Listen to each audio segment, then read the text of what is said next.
The Browns are making a quarterback change. Will it be enough to finally get their offense on track against the Vikings in London on Sunday? It's going to take a lot more than that, I think. We'll talk about it coming up on a crossover edition of Locked On Browns and Locked On Vikings.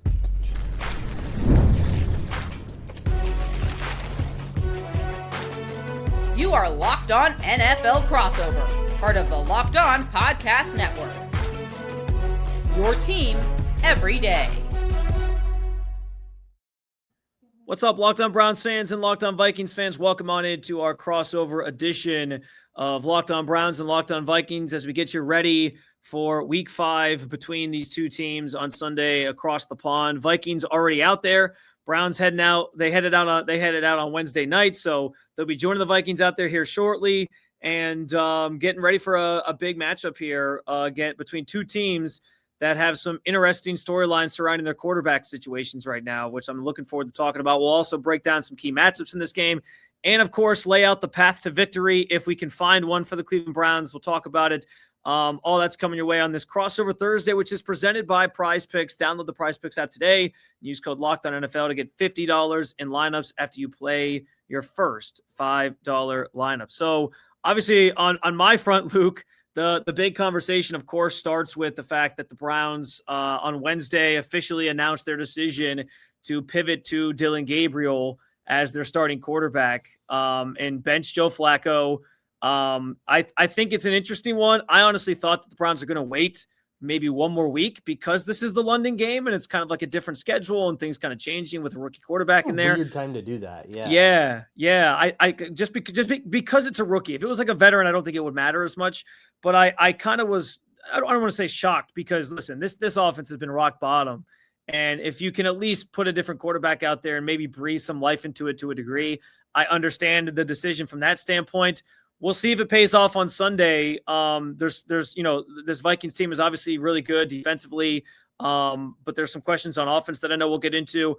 But obviously, a different challenge for them as they get ready to face Dillon Gabriel versus a 40-year-old Joe Flacco, who we've seen the first 4 weeks, just isn't mobile and very much looks his age. Yeah, I have a bunch of questions for you about this.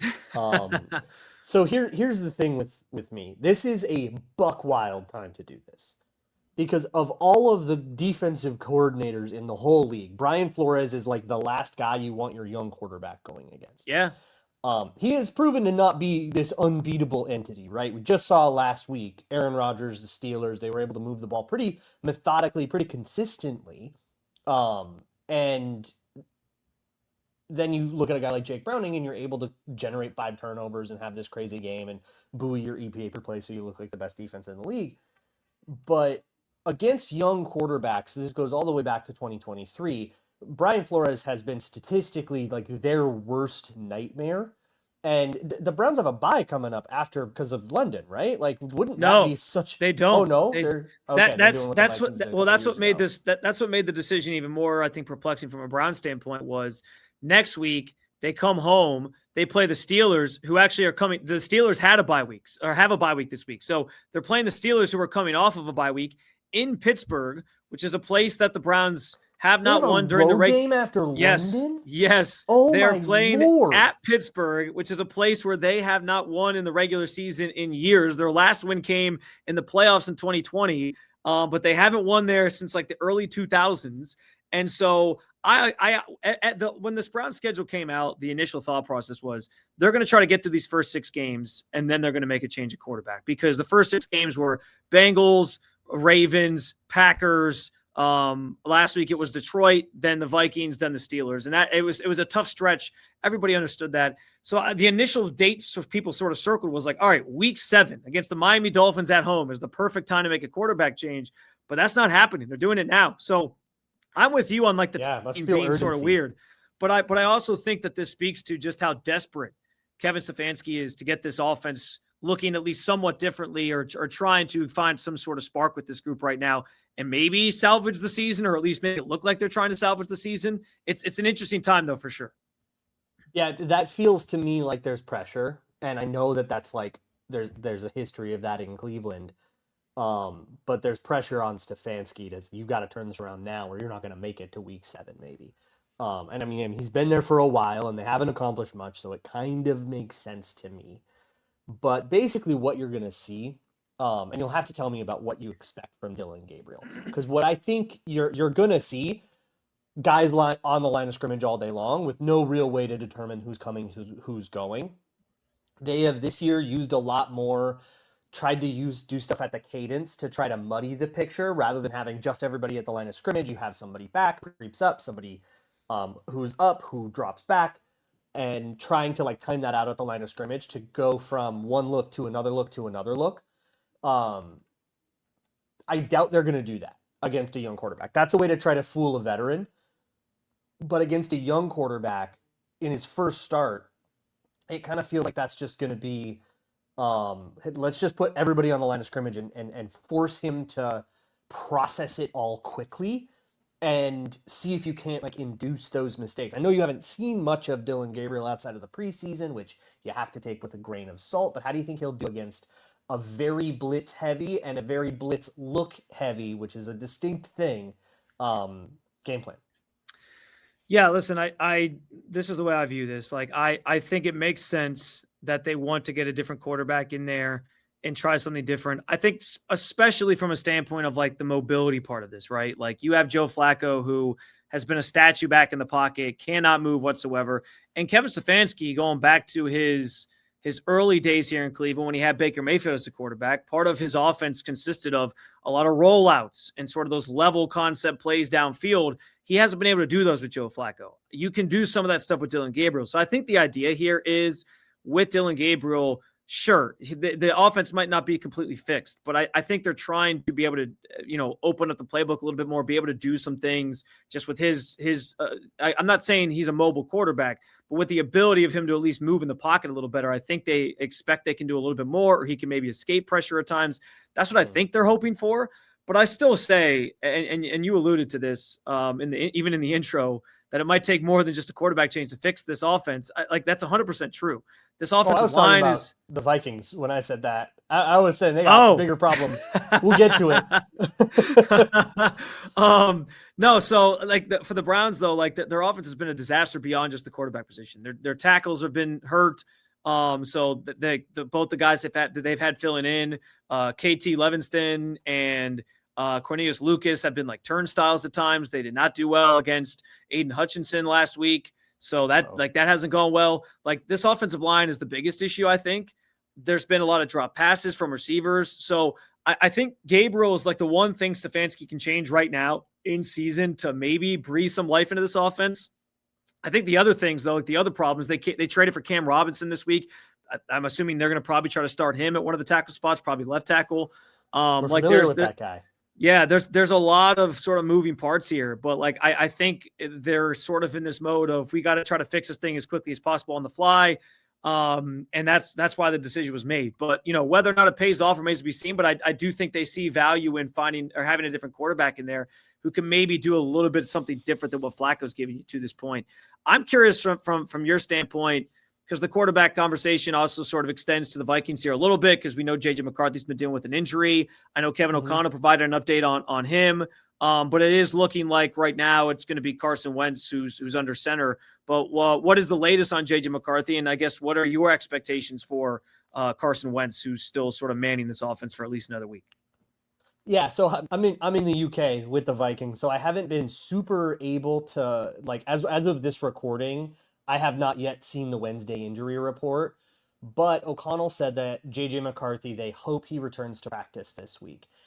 He had said earlier, a week or two ago, when the injury first happened, they're not going to put him in the second he's cleared to practice.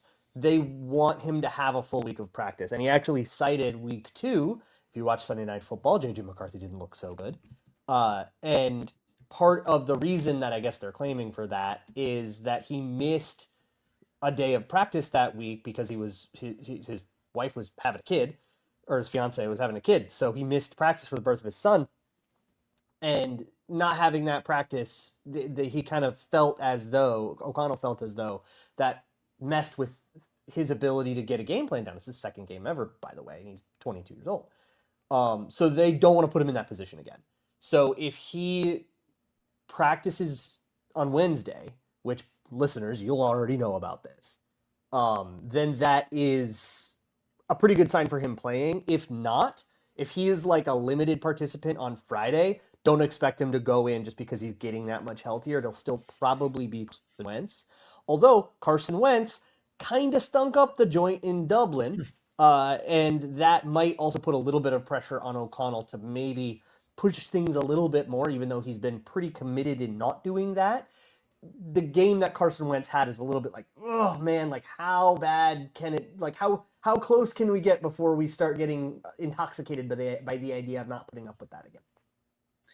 Yeah, it's an interesting situation for sure. And especially with a young quarterback, there's probably no sense in rushing him back. I also wonder how much the Vikings are looking at this game and understand, the Browns defense is really good, but because their offense is so bad, and maybe, who knows, maybe Dillon Gabriel can help really make it at least an average NFL offense, and it changes things. I'm not necessarily predicting that, but like maybe it won't take, even with Carson Wentz, the Vikings found a way to score 20 points in that game. Like maybe it's going to take, maybe they can go into this one realizing like, hey, even with a limited offense under Wentz, it's the Browns, right? Like they're winning games when they do win by like 13 points. So maybe that plays. I want to ask you everything I can about the defense.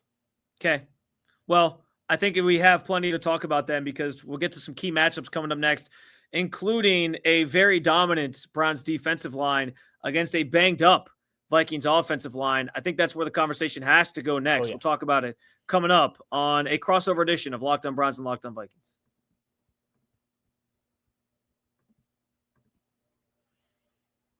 The NFL season is here, and FanDuel is making sure you're ready for kickoff with a can't-miss offer. Right now, new customers can bet just $5, and if your bet wins, you'll get $300 in bonus bets to use across the app. There's nothing better than following the NFL season with FanDuel, and frankly, the best part is they have options for however you like to bet. Maybe you're a prop bet person and you want to bet on a player eclipsing a certain benchmark, or maybe you want to combine that player's benchmark with a few other props or even a money line to build a same-game parlay, or you can just jump on the money line in real time as the action unfolds. The options are endless, and that's what makes every game, whether your team is playing or not, more exciting when you're playing along with FanDuel. So are you ready to play? Download the FanDuel app now by visiting FanDuel.com to get started. That's FanDuel.com to place your first $5 bet. This episode is also brought to you by Mazda. Mazda crafts cars for those who do more than simply move. Mazda delivers confidence with every ride, with more IIHS Top Safety Pick Plus awards than anyone else as of August of 2025. They make cars that keep you and your family protected. From footwork to breathe work, athletes sweat all the details. Mazda brings the same intention to how we craft every model. You can feel Japanese craftsmanship in every detail, from the metallic accents to available Napa leather upholstery. Plus, all-wheel drive is standard in every crossover SUV, so you can drive with confidence through almost any season, which is great if you live in Cleveland, because this time of year, you can get all 4 seasons in a single day. Like our players, we sweat every detail, because when you make every move count, impossible becomes irrelevant. Mazda, move and be moved.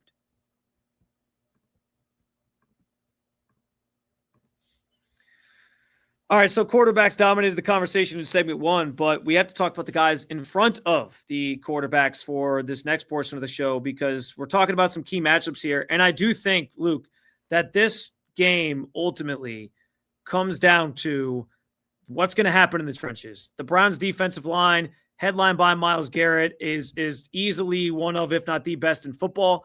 The Vikings, meanwhile, dealing with a ton of injuries up front on their offensive line. Donovan Jackson, Ryan Kelly, Brian O'Neill, who got a positive update on his injury but isn't expected to play this week. To me, this is where the game is going to be won and lost. And I actually think if I'm going to pick the Browns here, which we'll get to our picks coming up in the final segment, that is the area that I'm looking at where I feel like there's some confidence in. This Browns defensive line could just completely disrupt this game and flip it in favor of the Browns. And maybe Myles Garrett, this is one of those games, like Myles Garrett's done this throughout his career, where Myles could just completely take over and win the game for the Browns. He did that a couple years ago in Indianapolis. That's the sense I kind of get coming into this game because of the injuries that the Vikings are dealing with up front. It's worse than you even know, Spencer. Um, so Ryan Kelly has experienced his 5th concussion and his second in as many weeks, or his second in I think 3 weeks. So that's like a deeply concerning situation. Yeah. They have a second-year player behind him, Michael Juergens.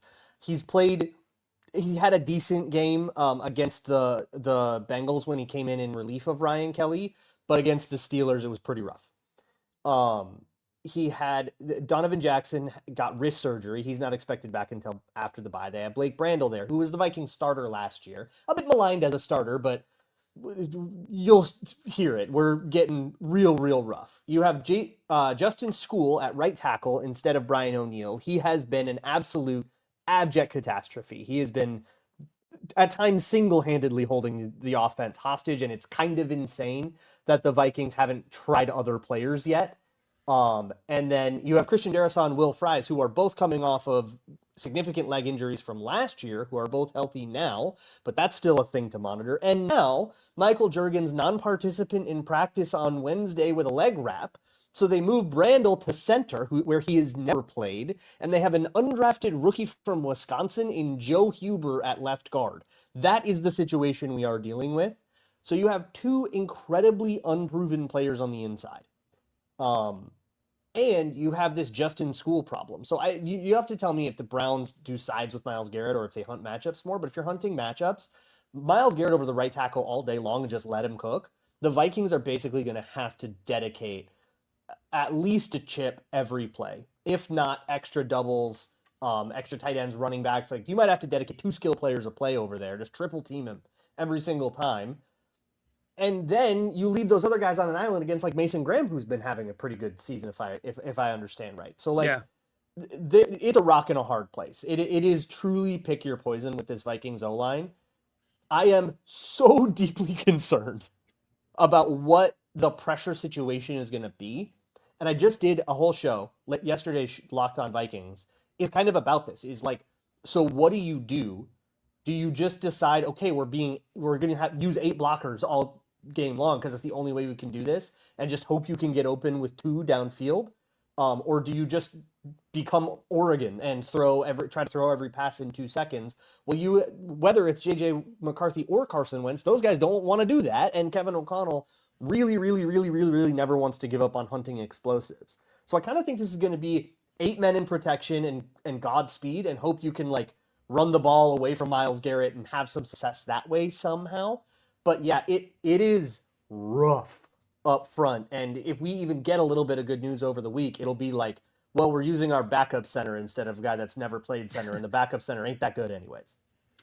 Yeah, listen, like as bad as the Browns' offensive line has been, and going back and watching the Vikings game from Ireland, and you know, reading about what's going on with the offensive line and the injuries that, as you so eloquently laid out, Luke, I've kind of been joking with 2 Browns fans about the idea that like the Viking situation is probably worse than the Browns, and you certainly gave credence. Yeah, you certainly gave credence to that. And listen, anytime Myles at this moment, the starting 5 is really exciting. We have not yet seen the starting 5 altogether, and I do not believe that we will this season. You know, it's funny too, you mentioned this, because as I was watching the Browns game over the weekend, I was watching some of these other games over the weekend, like the Chargers losing to the Giants, for example. You know, I'm struck by how bad offensive line play sometimes is in this league. Like when it's crazy how like 1 or 2 starters can go down, and there's just not a lot of options for teams in terms of depth to like fix those spots. Like one offensive lineman injury could honestly like sabotage a team's season, because it's like the difference between the top tier guys and the guys after that is just so vast in this league. But regardless, listen, anytime Myles Garrett is part of a game plan, he's always going to be the focal point of any team's offense trying to take away. And you can chip him even when you're at full strength. You can chip him, and he's still gonna make his plays because he's Myles Garrett. But with this offensive line, like this, there is absolutely an opportunity where like the Vikings can throw anything they want at him. It might not matter, because even if you throw 3 guys at him, Mason Graham can cause some problems. The rotation of Alex Wright and Isaiah McGuire at the opposite defensive end spot has been really solid for the Browns so far. Even Malik Collins has been like one of the top defensive linemen that hasn't drawn a lot of double teams. And he's like one of the top defensive linemen in terms of like not getting double teamed, and winning his one-on-ones. Like, he is constantly generating pressure from the interior. So yeah, I listen, as I said, if there is a path forward to the Browns winning, it starts with that defensive line just absolutely feasting against a really influx Vikings offensive line. And you talked about Carson Wentz playing poorly. If they can get to him as much as I think they can, he could make some mistakes. Defense could get some turnovers. You give this offense that has obviously struggled this year a short field, make their lives a little bit easier. I think that changes the game completely on its head. So that to me is like the key in this game if the Browns are going to be able to pull this thing off going to London. So let's take this to the next step, because I think this is the case on both sides of the ball. It's going to be a lot of pressure on a quarterback who can handle that pressure. Like, you can't walk into this game as the Vikings and not just assume, okay, we're going to be under 40 or more % pressure. 4 is probably conservative. Like, it's bleak. So, okay, how do you deal with that, right? And I think the Browns are asking the same question. We don't know how they're going to deal with that with Dillon Gabriel. Is the expectation he's just going to kind of run around and make plays when he's being chased? Is the expectation he's going to get rid of the ball? I would be curious to know if you have any inkling on that. But, like, it's going to come down to who can be under pressure, move the offense, and protect the ball. There's a stat that goes around basically after every Vikings game about Kevin O'Connell's record when he wins or loses the turnover battle, or wins or ties and then loses the turnover battle. And the turnover battle predicts the outcome of the game like 4 out of 5 times. If you can win the turnover battle, it's really difficult to, and I'm sure that that's not that far off of like the league-wide stat. I don't have it in front of me. But, I mean, look, you win the turnover battle, you win the game more often than not, right? And this is a turnover-prone offense in Minnesota. The Browns have also had their fair share of mistakes, and you're going to have a ton of pressure on a young quarterback. I think it comes down to that, which could mean it comes down to fumble luck, right? Where does the ball bounce? It could come down to where that tipped interception is. It could come down to, whether or not everybody's DBs can catch, which isn't necessarily the most reliable thing famously in the league. It's going to be a really messy game. I'm sorry to anybody that gets up, at 8:30 in the morning to watch this one, expecting it to be some kind of barn burner, because I do think this is going to be a lot of field position, a lot of punts, and ultimately come down to who spots who a short field off a turnover. Yeah, listen, I think you're spot on with this for both these teams, like what the sort of key is. We know, like you said, Brian Flores loves to bring the blitz. It's a rookie quarterback who's going to be facing that for the first time, and the Browns offensive line has its fair share of problems. And this is why I think Kevin Stefanski getting Gabriel comfortable early and trying some of those bootleg type plays and getting him out of the pocket, being able to move that pocket, I think is going to be critical for the Browns and specifically Dillon Gabriel in this game. On top of the fact that, listen, the run game has been maybe the one bright spot to this point. Quinshon Judkins has been pretty solid. And so getting him the football and trying to make some plays on that front, I think is going to be a key in this game as well. We'll talk about that some more in depth. We'll give you some predictions for the game coming up as well as we lay out the path to victory for both teams. That's what's coming up next in this crossover edition of Locked On Browns and Locked On Vikings.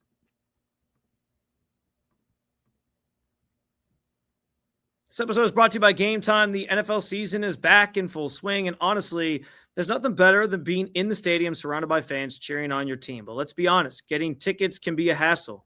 Between queues, login screens, and price jumps at checkout, it's frustrating. That's why I use Game Time, the app that gives the advantage back to the fans. Game Time has become my go-to app for buying tickets. I kid you not, just last year, I was buying tickets for my wife and I to go see Ohio State, Michigan. Game Time is fast, easy, and backed by the Game Time guarantee. You'll always get 100% authentic tickets delivered on time and at the best price. Plus, all fees are included. So the price you see is the price you pay. I pulled up Game Time, and in just a couple taps, I saw amazing deals. You can too. I'm talking about tickets to your favorite NFL games for as low as $100. Download the Game Time app, create an account, and use code LOCKEDONNFL for $20 off your first purchase. Terms apply. Again, that's promo code LOCKEDONNFL for $20 off. Swipe, tap, ticket. Go to Game Time today. Final segment here of our crossover edition of Locked On Browns and Locked On Vikings. Spencer German, Luke Braun, and this is usually the portion of the show where we start diving a little bit more into just the path to victory for both these teams. And obviously it's an interesting one. I already kind of laid it out, but I do think that is going to be their strength for their team, which is obviously the defensive line, and how dominant they can be, how much pressure they can create on Carson Wentz, what types of problems they can cause this Vikings offense with the banged up line that they'll go in front of.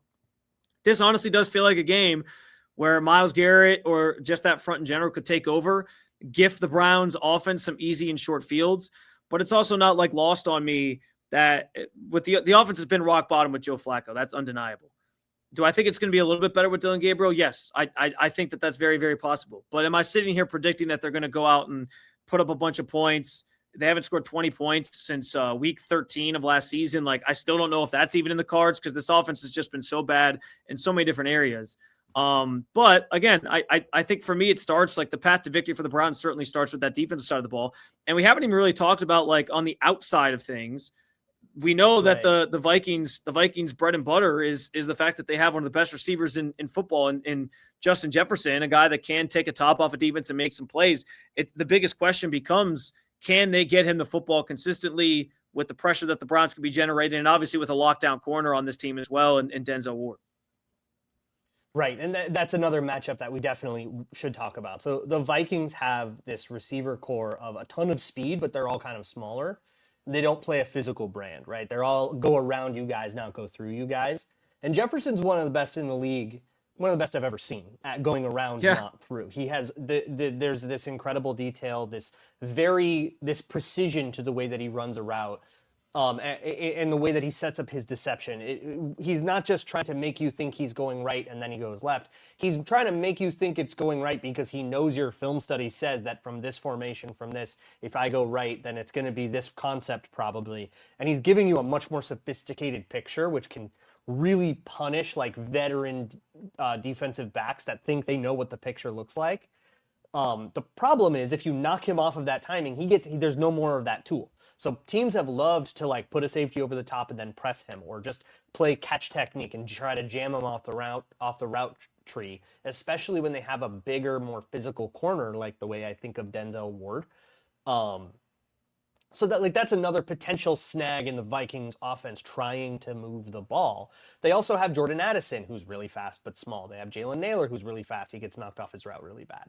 So they got these guys that can take the top off the defense, but how are you getting the ball to them when you've got this D-line, O-line matchup nightmare thing happening in front? And a quarterback that might not even see it in Carson Wentz, probably, but you don't feel too much better about that with JJ McCarthy in his third start coming off an injury with a hobbled ankle.